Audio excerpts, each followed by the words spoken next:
pues estamos agradecidos con el Señor, hermanos, por la bendición de permitirnos llegar a la hora 15 de la materia Pentateuco.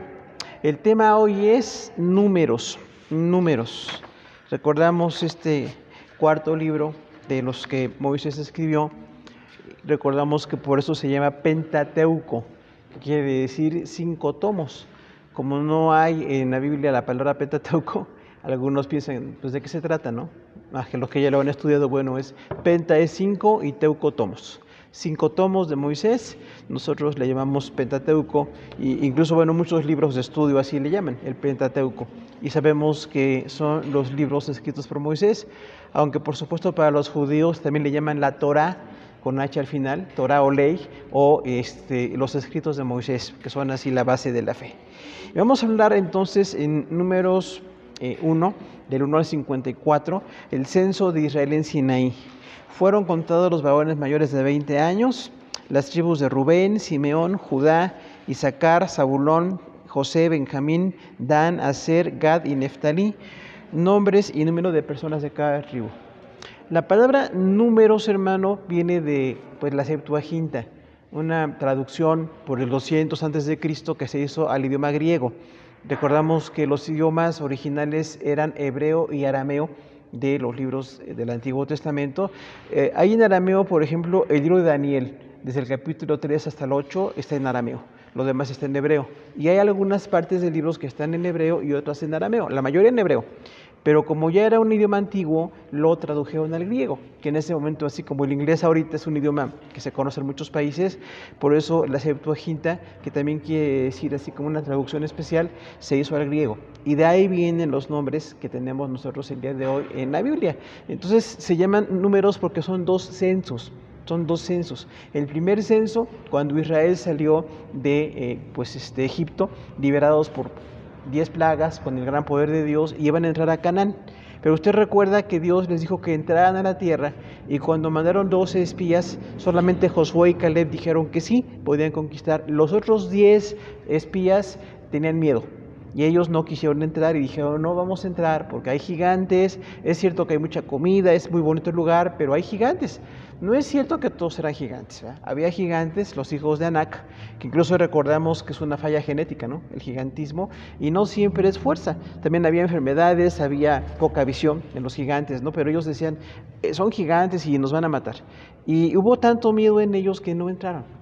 Recordemos que un pecado grave es el miedo.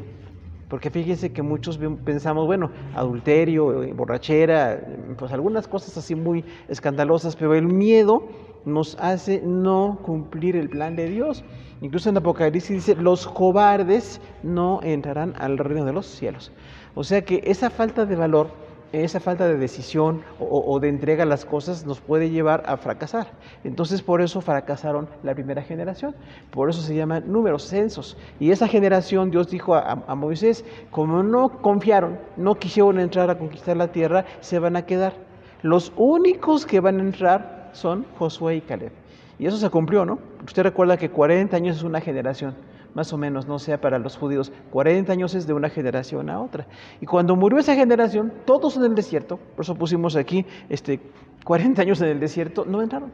Se quedaron ahí divagando con el maná, con muchas situaciones de enojo y de problemas fuertes que tuvieron con Moisés, ¿no? Por eso se llama números. También hay algunos campamentos de los jueces y jueces de las tribus, números 2, del 1 al 34. Dice, banderas y ubicación de las tribus de Zabulón, Rubén, Simeón y Gad, banderas y ubicación de las tribus de Efraín, Manasés, Dan, Aser, Neftalí y los levitas. Esto es pertenencia. Usted se acuerda que el tabernáculo era un pequeño templo, muy pequeñito, ¿no? Así como de madera y pues con telas muy preciosas, pero era chiquitito. Y ahí en el centro de Israel estaba la presencia de Dios. Para los judíos, el tabernáculo representaba la presencia de Dios. Pero decían, entonces habrán 3 tribus al norte, 3 al sur, 3 al oriente y 3 al poniente, y en medio del tabernáculo. Para nosotros la lección es que en medio de todo está Dios, que lo más importante de todo es Dios. Incluso algunas iglesias usan banderas. Yo creo que no hay que usar banderas, no hacen falta. Pero ahí dice que cada tribu tenía su bandera, o sea, para identificar a los 12 hijos de Jacob tenían eso. Pero era como una indicación de que apenas iban a salir de, haber pasado 40 años en el desierto. Tenemos un censo y deberes de los levitas, capítulo 3, del 1 al 51. Dice, los hijos de Aarón, Nadab y Abiú, los hijos de Leví, los hijos de Gersón y Coat, tendrán a cargo el arca, la mesa del candelero, los altares, los utensilios del santuario y el velo con todo su servicio. Eleazar sería el jefe de los que tenían la guarda del santuario, a cargo de los hijos de Merari, las tablas del tabernáculo, sus barras, sus columnas, sus basas y todos sus enseres. O sea, son tareas. Usted recuerda que había un sumo sacerdote. O sea, él era el principal de los sacerdotes, generalmente era un hombre anciano, y él tenía la bendición de hacer el día de la expiación, ese sacrificio que decíamos, ¿no? Con dos cabritos, y era muy significativo, pero también tenía la tarea de estar todos los días con muchas ofrendas. Y entonces, como era tanta la gente que llegaba, tenía algunos hijos, y los hijos eran los sacerdotes. Como sacerdotes, también ellos atendían a la gente, hacían ceremonias y estaban al cargo de muchas cosas, pero era tantísima la gente. Hablamos de que con Moisés salieron 2 millones de personas, más o menos, ¿no? Entonces era muchísima gente, de manera que tenían que llegar ahí al tabernáculo por alguna oración, algún sacrificio, y entonces entraban los levitas, que eran cientos de levitas, que ustedes se acuerdan que esos tenían turnos. Decía la palabra de Dios, los levitas tendrán su tierra cerca al norte, al centro y al sur, porque no tienen una tierra propia. Las otras 11 tribus sí, tenían su territorio, los levitas no. Dios dijo a los levitas, ustedes van a ser en mí su territorio, yo soy su territorio. Una bendición, ¿no? Del ministerio. Pero entonces los levitas tenían que estar trabajando mucho, pues preparando animales, recibiendo, cortando, preparando, quemando, haciendo cosas fuera del tabernáculo. Y después en el templo que hizo Salomón también sucedía lo mismo. Los levitas seguían funcionando hasta antes del cautiverio. Por ahí del año 500 antes de Cristo tuvieron cautiverio y ya no hubo sacerdocio ni templo. Pero entonces estos levitas tenían muchas tareas que hacer. Por eso dice aquí los enseres, las basas, algunos incluso eran encargados de desarmar el tabernáculo. Lo desarmaban perfectamente, con mucha reverencia. Recuerdan que el arca del pacto no se veía, siempre estaba cubierta. Entonces, cuando la iban a quitar, pues la parte donde estaba el lugar santísimo, los levitas tenían que cubrirla con una tela muy fina y era una manera de reverencia. Nosotros también tenemos reverencia con Dios, aunque ya no estamos como un templo así del lugar santísimo. El templo no es así. Algunas iglesias piensan eso, ¿no? El templo no puedes aquí hacer nada de eso, algo santísimo. Es muy del Antiguo Testamento, es un lugar de reunión, una bendición que tenemos para edificarnos, pero no es un lugar especial aquí. De hecho, nosotros todos los días que vivimos fuera del templo es donde hace falta que tengamos santidad, ¿no? No nada más aquí. Aquí es fácil, puros hermanos en Cristo alabando. Fuera del templo, desde que salimos, ahí empieza entonces nuestro testimonio con el mundo. Entonces, los judíos tenían el concepto del templo, pero nosotros tenemos una idea un poquito diferente. Dice incluso en el Nuevo Testamento, ustedes son templo del Espíritu Santo, o sea, nuestro cuerpo es templo del Espíritu Santo. No que menospreciemos este lugar, pero es importante relativamente. Lo más importante es nuestra vida delante del Señor. Luego viene el rescate de los primogénitos. En el 3:40 al 51, Dios ordenó una ofrenda especial por los primogénitos de cada familia judía. Esto debido a que el anterior plan de Dios era llamar a los levitas, el primer hijo de cada matrimonio sería sacerdote. ¿Usted recuerda eso, no? Que Dios le dijo a Moisés, para que el sacerdocio sea de todas las tribus, cada primogénito de cada familia va a ser mi sacerdote. Y entonces, pues, todos bendecidos, ¿no? Con el sacerdocio. Pero como cuando Moisés estuvo 80 días allá con las tablas de la ley, el pueblo se desbandó, ¿se acuerdan? Hicieron orgías y adoraron un becerro de oro. Entonces, ese pecado tan grave hizo que los levitas apoyaran a Moisés.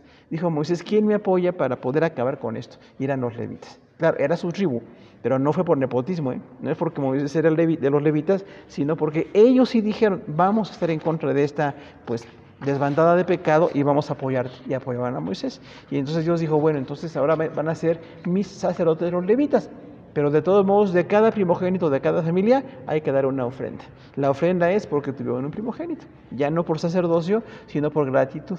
Yo creo que nosotros también, cada uno, ¿no? Agradecemos a Dios por nuestros hijos. Cada hijo es una grande bendición. No que se vayan a estar en el ministerio o cosas así, pero hay que darle gracias a Dios por todo. Y en ese momento era con ofrendas. Y decía, habrá una ofrenda por cada primogénito de cada familia. Y quedó la orden ahí, ¿no? Luego tenemos las tareas de los levitas, en el capítulo 4. Dice, los hijos de Coat desarmarían el tabernáculo, a cargo de Eleazar estaría el aceite del alumbrado, los hijos de Gersón llevarían las cortinas del tabernáculo, cada tribu, en este caso de Coat, censo de los hijos de Gersón. Entonces recordamos las tareas específicas. De todos los levitas, que eran cientos, había tareas específicas por tribu. En ese momento era una forma de organizarlos, ¿no? A lo mejor para nosotros es muy fuera de la cultura que de cada familia hagan algo, pero en ese momento era importante. Decía entonces, para que haya tareas, algunos van a desarmar el tabernáculo, nada menos desarmarlo. No era tan fácil, porque estaba perfectamente ensamblado, y era madera muy fina, y eran telas muy finas, había partes de oro, partes de plata, partes de bronce, y todo eso tenía que desarmarse. Entonces los levitas lo hacían, ¿no? Y también dice que Eleazar estaría a cargo del alumbrado. ¿Qué es el alumbrado? El lugar que se llama el menorá, o pues un candelero de 7 brazos, ¿se acuerdan? Que dijo Dios, habrá siempre una luz dentro del tabernáculo, porque estaba oscuro, y dice entonces, con un candelero muy grande de 7 brazos lo van a estar iluminando. Incluso el aceite que se preparaba, limpiar para que estuviera siempre prendido, ¿no? Para nosotros eso representa mucho la presencia del Espíritu Santo, la luz del Espíritu Santo. Pero en ese momento era muy importante que viéramos que había tareas específicas, ¿no? Y luego hubo un censo de cada tribu. Esto trasladado a la iglesia, hermano, hay que recordar que todos tenemos ministerios, porque tenemos una carga cultural muy fuerte por algunas religiones, donde piensan que los que están encargados son los ministros. Esta persona es el encargado de tal parroquia o de tal lugar, esta persona está encargada. Nosotros no pensamos en eso. Realmente todos nosotros tenemos tareas en el ministerio, no todos podemos hacer lo mismo. No sé cuántos recuerdan, ¿no? Pero hace 37 años que empezó esta iglesia, mi esposa y yo hacíamos muchas cosas, porque éramos de los pocos que estábamos en el ministerio. La iglesia era muy chiquitita, pero entonces cuando va creciendo la iglesia, ¿qué pasa? Hay que delegar.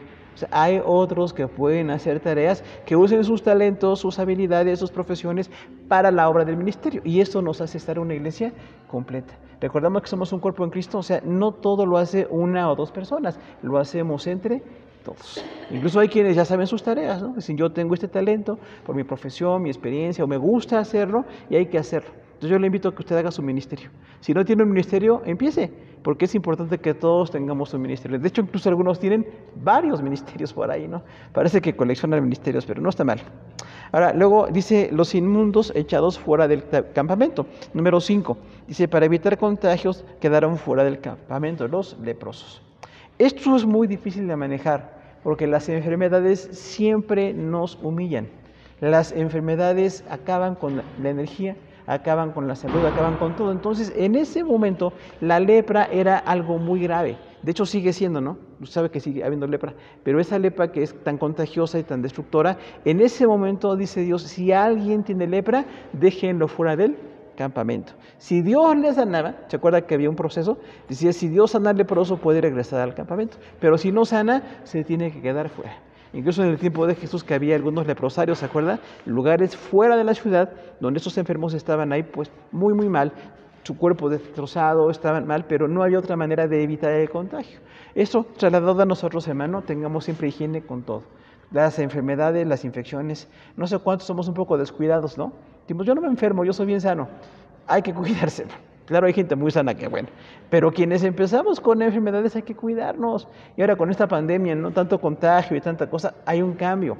Tenemos que tener un cuidado con lo que hacemos para no contagiar a otras personas. Y en la casa, ¿qué tal la higiene, no? Donde quiera que estemos, en el lugar de trabajo, en todo aquí en el templo, es importantísimo la higiene, porque de otra manera causaba muchos contagios, ¿no? No sé cuánta gente causa contagios con eso. Ahora, hay una ley sobre los celos, en número 5. El adúltero sería castigado. El sacerdote debía de verificar este pecado. El castigo por adulterio sería la muerte, pero los inocentes de esta conducta serían restituidos al matrimonio. ¿Qué pasa con el adulterio?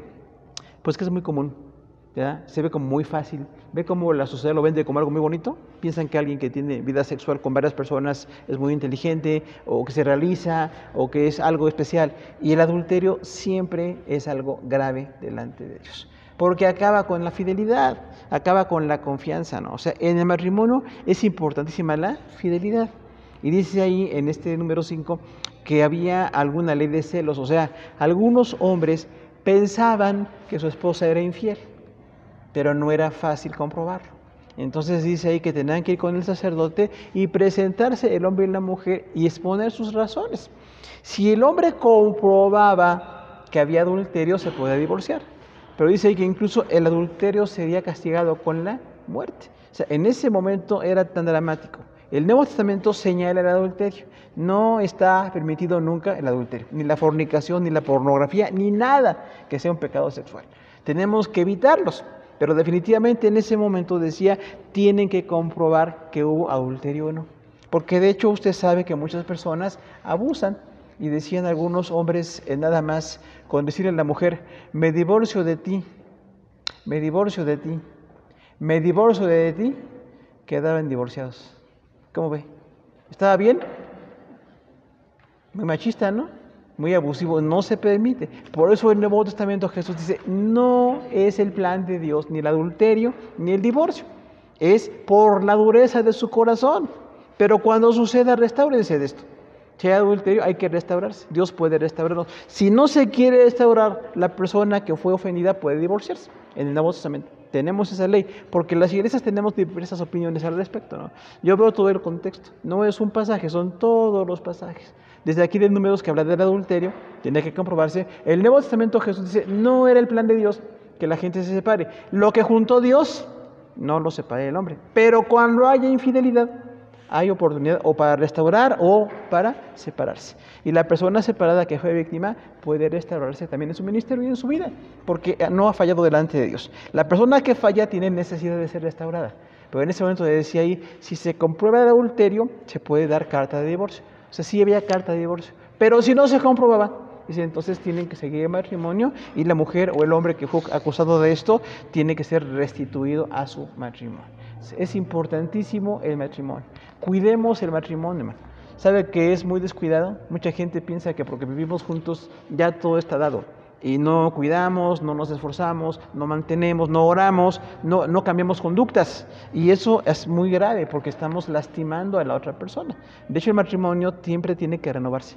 Por eso decíamos la semana pasada, ¿no?, en esta clasita que dimos de matrimonio ahí en Zoom, hay mucho que decir. Pero básicamente cuidemos nuestro matrimonio. Cada día el amor, la atención, corrección, esfuerzo, no es fácil, pero sí se necesita un matrimonio estable en las cosas de Dios. No lo descuidemos, porque muchos estamos adictos al trabajo, incluso al ministerio, ¿no? Y no estamos cuidando nuestro matrimonio o nuestros hijos. También hay que cuidar a los hijos, hay que atenderlos, hay que orar con ellos, hay que corregirlos, hay que darles testimonio, porque muchas veces los cristianos dentro de casa no tenemos buen testimonio o no nos esforzamos por orar por los hijos, por hablarles de las cosas de Dios. Entonces, corrijamos esto, ¿no?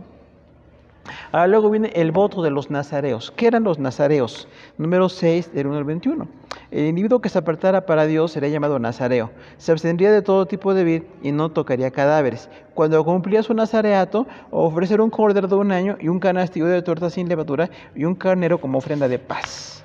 La palabra nazareo quiere decir consagrado. Eso quiere decir. De hecho, en español, algunos tenemos por ahí algún nazario, ¿no? ¿Usted conoce algún nazario? Eso significa, a lo mejor él no lo sabe, pero su nombre está en la Biblia. Originalmente quería decir consagrado a Dios. Y entonces el nazareato era un voto de consagración a Dios. Y la persona con ese voto no cortaba su cabello, tenía el pelo muy largo. Y también dice que no tocaba nada de la vid. ¿Por qué? Porque de la vid viene el vino. O sea, ahí viene otro refuerzo de cuanto al daño que causa el vino, ¿no? El vino nos puede llevar a un mal testimonio, nos puede llevar a un vicio. Entonces, no tocarán el fruto de la vid en su nazareato. Y también en su nazareato no tocarán cadáveres. Usted recuerda que los cadáveres contaminan. O sea, queremos mucho a la gente, ¿no? Pero cuando alguien muere, ese cuerpo empieza a echarse a perder. Enseguida, ¿no? Tenemos contaminación, tenemos muchas bacterias, hay que cuidar, aunque amamos tanto a la persona, si ya murió, bueno, entregamos al Señor pues todo el sentimiento y hay que cuidar ese cuerpo. Cada cultura tiene muchas ideas, ¿no?, de los cuerpos. Hay lugares donde luego los incineran, luego los ponen en un río, en un mar, o los queman, hay muchas cosas, ¿no? O los meten en alguna cueva, ¿no? En el tiempo de Jesús los meten en cuevas. Por eso dice, en una cueva nueva, ahí se metió el cuerpo de Jesús, ¿se acuerdan? De José de Arimatea, o sea, era cultural. Nosotros tenemos libertad con el cuerpo, porque algunas iglesias piensan que solamente enterrando a la persona están bien. Yo creo que no hay problema con eso. Si alguien quiere incinerar, puede incinerar, ¿no? Incluso algunos ya platicamos, que me incineren. ¿ya? No quiero estar dando más problemas. Y con el poco espacio que tenemos en este país de los panteones, hermano, olvídese. Y los permisos, ¿no? En alguna ocasión alguien murió y que porque no era de ese municipio, no querían que lo enterraran. Imagínense nada más. ¿Hasta dónde llega la burocracia, no? Decimos, ¿cómo se les ocurre? Bueno, hagan lo que usted quiera. Si tiene un panteón ya muy bonito allí, pues qué bueno. Y si no, no pasa nada. Ya nuestro cuerpo acabó con su función y ahora tenemos una bendición de poder tratarlo con honestidad o con dignidad. Puede ser que la persona sea incinerada o que sea enterrada. Pero los nazareos no tocaban cadáveres. Igual otra vez la contaminación. Recuerde cuántas infecciones se dieron por los cadáveres. Ahora con este virus horrible del coronavirus nos hacían que cuando alguien moría no podían ni siquiera atenderlo, ¿se acuerdan? Tenían que enseguida incinerarlos y no entregaban los cuerpos, fue muy doloroso, pero era una emergencia.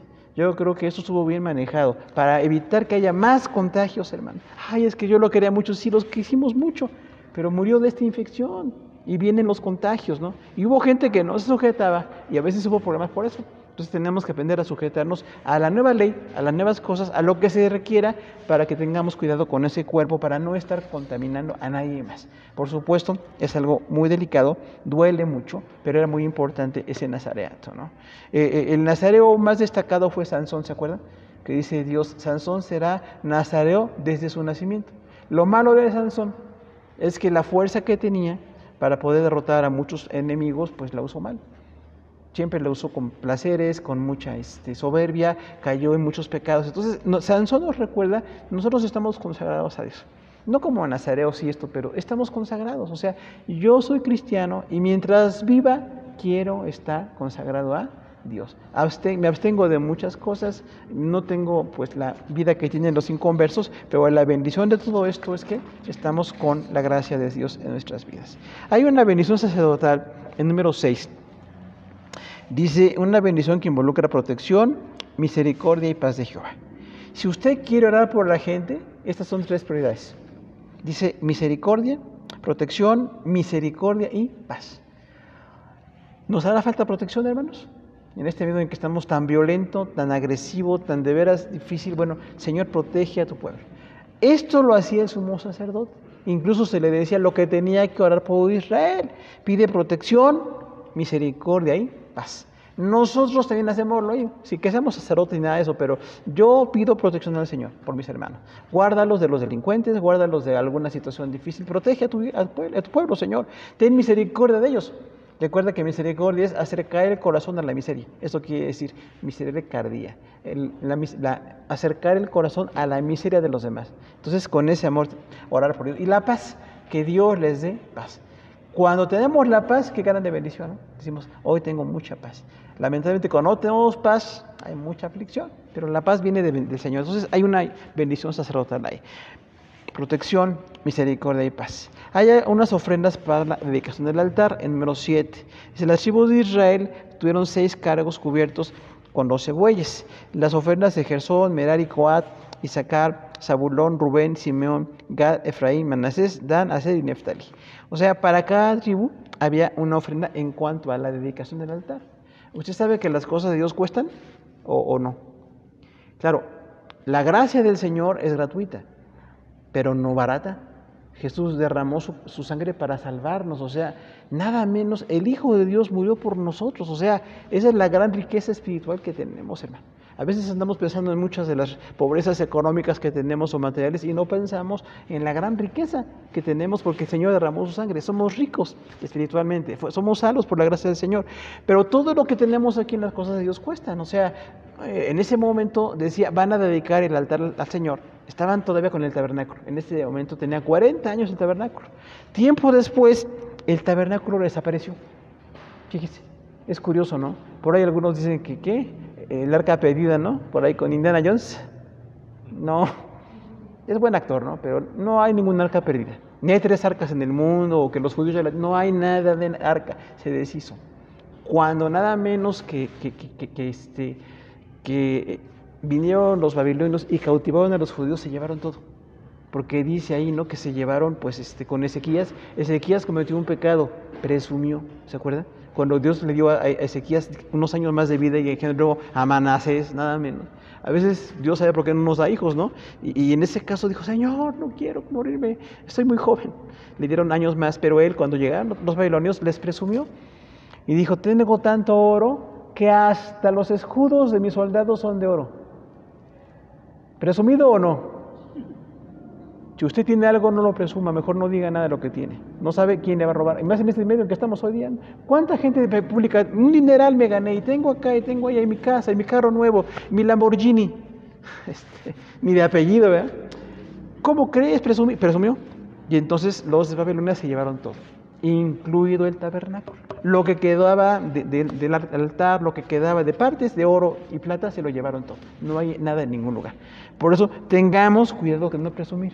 Que nadie piense que tenemos que presumir algo, porque luego a la gente le da por presumir, ¿no? No, pues yo he viajado más lejos que tú.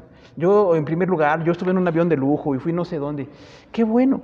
Donde Dios nos permitió ir es una grande bendición, pero no para que estemos presumiendo a nadie, hermano. O tengo un dineral por ahí, no tengo una cuentota en el banco. No diga nada de nada. No sabe en la que se está metiendo. En ese caso, cuando se deshizo el tabernáculo, entonces ya no hubo nada. Se acabó el tabernáculo. Se acabó el tiempo de Dios, ¿no? Pero en ese momento, cuando se dedicó, hubo una serie de ofrendas, ¿no? Dice que incluso Aarón encendió las ofrendas de las lámparas, números 8. Las lámparas del candelero estarán siempre encendidas. Este tabernáculo tenía, decíamos, pues candelero de 7 brazos, se llama menorá, con H al final. Todo lo hemos visto, ¿no? Lo hemos visto de 7, incluso lo venden por ahí en lugares para cosas turísticas. Ese candelero con 7 brazos era muy grande, era de más de 1 metro de altura y ancho. Entonces estaba siempre con aceite de oliva puro y con ese aceite se encendía todos los días. Tenían que estar renovando el aceite y vigilando que hubiera esa luz.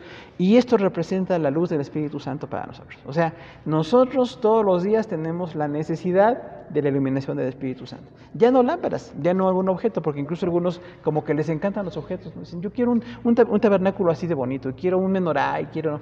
No está mal en sí tener las cosas, pero ya no son necesarias.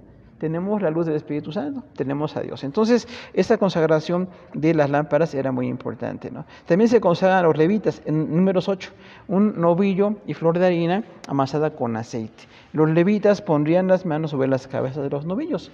Esto es el ministerio. Ya decíamos, cientos de levitas estaban en el ministerio.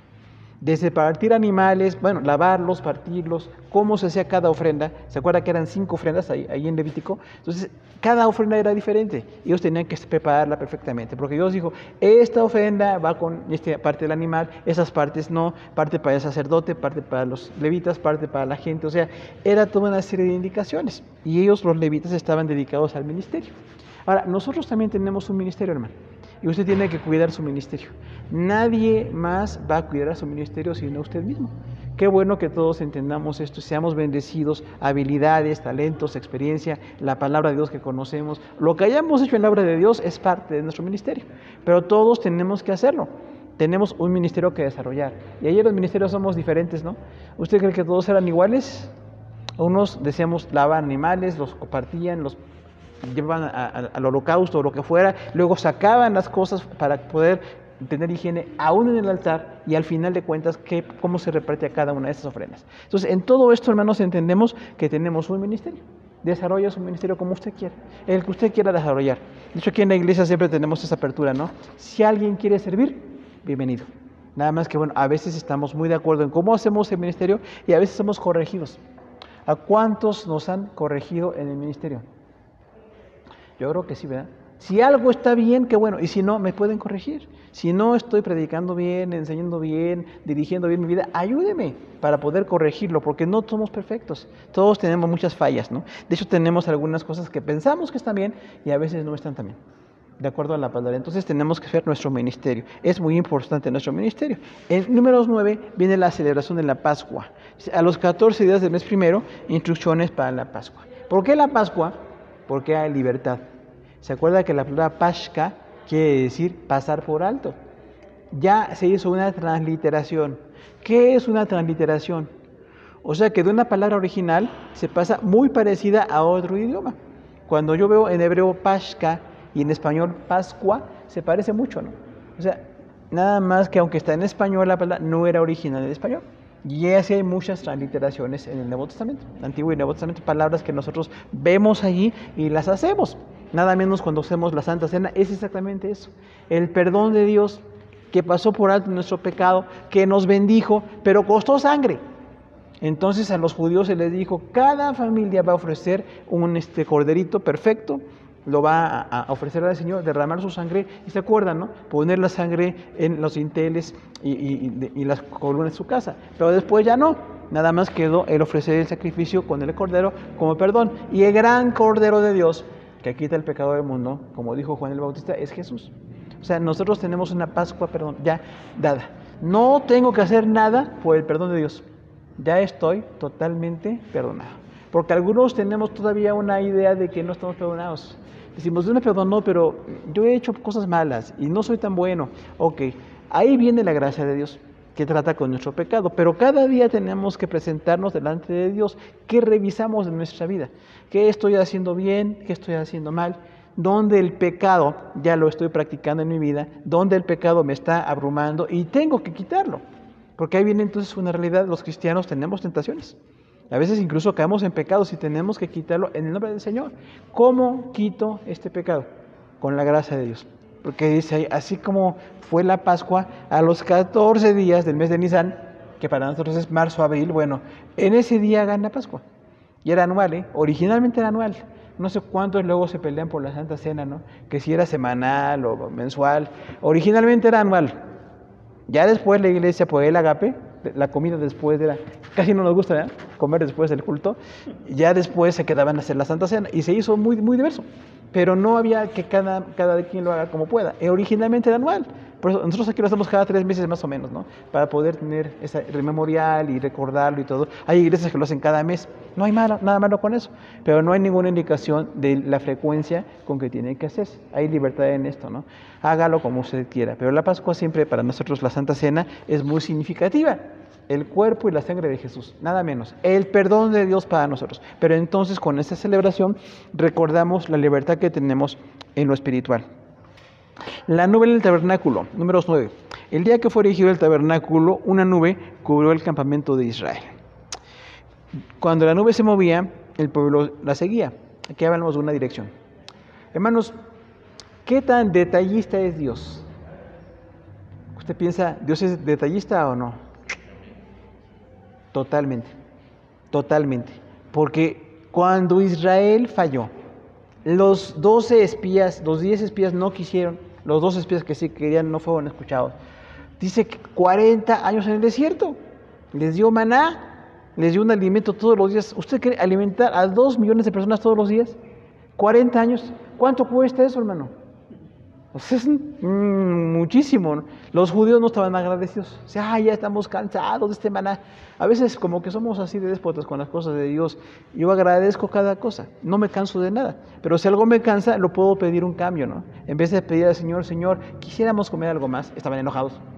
Ya estamos hartos de esto, está muy ligero. ¿Cuánta gente es delicada para su comida, no? No volteé a ver a nadie, pero bueno. Entonces, de lo que como, me lo como y gracias a Dios. A veces está delicioso, a veces no. Hay de todo. Pero en ese momento Dios les dio la gran lección de que los estaba sustentando 40 años en el desierto. Pero en cuanto Israel salió de Egipto, dice que de día había una nube muy grande sobre Israel. Una nube que cubría 2 millones de personas. ¿A cuántos que somos delicados de la piel nos afecta el sol? Enseguida, ¿no? Dicen, ay, ¿por qué traes tu gorra? No es por moda, es por alergias y por molestia. Algunos somos muy sensibles a la luz del sol. De hecho, dicen que hay alergia al sol. Entonces, no sé si es alergia, nos tenemos que cuidar. Y en el día estaba esa nube. Dios tuvo el detalle de darles una nube todos los días, 40 años. Pero dice, cuando la nube se movía, Israel se movía. O sea, Dios quería que se movieran, porque se acuerdan que estaban ahí como peregrinos y extranjeros, o sea, estaban en el desierto, casas de campaña. Algunos se quejan de la casa que tienen. Dele gracias a Dios por lo que tienen. Los que nacimos en pobreza agradecemos lo que tenemos, ¿no? Porque ellos estaban ahí en el desierto, con sus casas de campaña, un poco de calor, incomodidad y tierra, trabajaban como podían, pero en cuanto la nube se movía, ellos se movían. Esto habla de dirección. El que nos dirige es Dios. No me dirijo yo mismo, no hago lo que yo quiero, o alguien por aquí me dirige, yo me estoy dirigiendo para la voluntad de Dios. No que no atendamos instrucción o consejo, pero Dios nos dirige y nos mueve. Y dice, y en las noches era una gran columna de fuego. 40 años.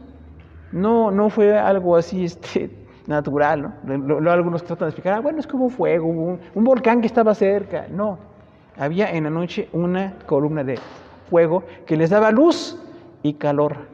¿Cuántos somos friolentos? ¿Se da cuenta? No volteé a ver a nadie ahorita, pero algunos, el frío no les hace nada, lo cual nos da una gran envidia. Pero otros nos hace mucho daño. Cualquier cambio de clima, que el frío, que el calor. Entonces, en el frío, en ellos, en la noche tenían el fuego ahí, les iluminaba. Y en el día, una nube que los protegía, o sea, estaban muy bendecidos. Y es exactamente lo mismo. No en nubes de fuego o nubes en el día, pero tenemos la gran protección de Dios. Nos ha bendecido, nos ha guardado, nos ha provisto, nos ha dirigido, ha estado con nosotros. Qué grandes detalles tiene Dios.